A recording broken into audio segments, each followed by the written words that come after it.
செய்யறேன். அதே மாதிரி என்ன பண்ணணும், இதுவும் முக்கோண ஷேப் கட் பண்ணிட்டு 4 சைடு சமமா உள்ள மாதிரி கட் பண்ணிக்கணும்.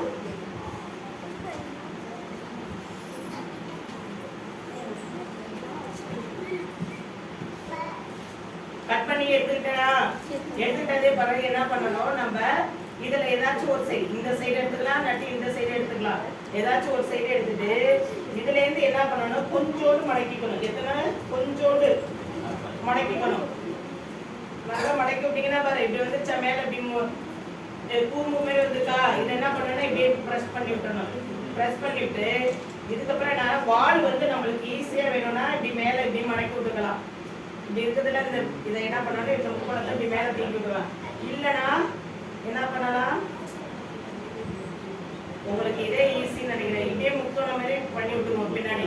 இதுதான் ஈஸி. ஏன்னா எனக்கு தெரியும், உங்களுக்கு இன்னொரு தடவை நான் அந்த கிளாஸ்ல சொல்லித்தரேன். முக்கோணமா பண்ணிட்டீங்களா, இதுக்கப்புறம் என்ன பண்ணணும் சார், தம் இருக்கா சார்?